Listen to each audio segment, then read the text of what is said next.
My wife admitted something on her deathbed. Now I'm glad she died.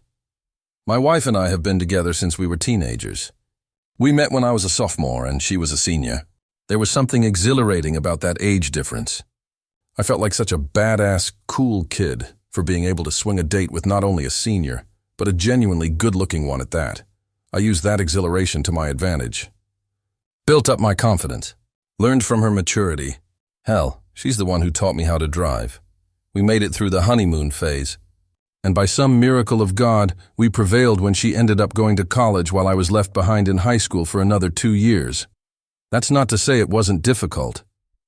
I learned a lot about myself in those 2 years. It's kind of insane how paralyzing separation anxiety is. My insecurity grew more and more each day. That's probably why I asked her to marry me immediately after purchasing our first apartment. I hate saying this just because it makes me sound so creepy, but she was mine. She was the only woman I could ever see myself with. If I lost her, it was like I was losing everything. When she agreed, it was like all of those fears and anxieties melted away. I felt so devotedly loved, and for a while those feelings remained. God, there's something wrong with me. Through all the love she displayed, all the warmth she provided, I still could not shake the feeling that she was lying.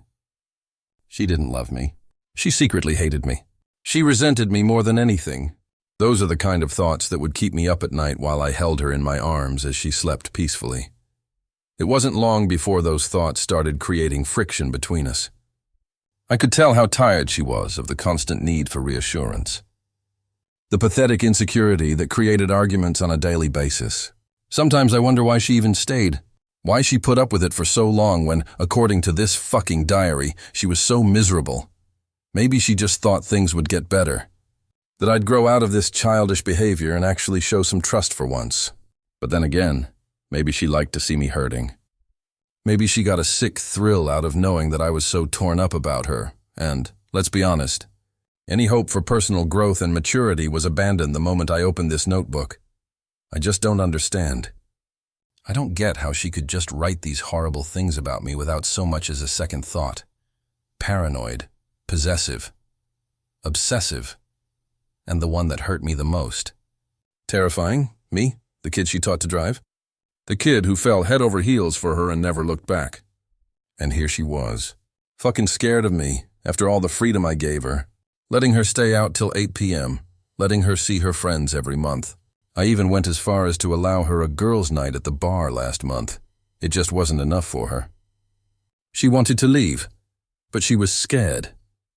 I couldn't even bring myself to read past the 30th page. I simply closed the diary, took a deep breath, and let my head fall in my hands. All my efforts. For nothing. While I sat in distress, my train of thought was interrupted by a quivering voice from behind me.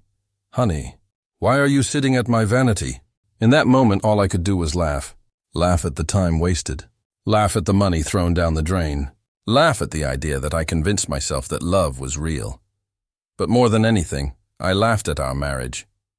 She wanted to leave. Fine. Love is fleeting, but we made a promise to each other. This was till death did us part. And if she wanted to leave so bad, so be it.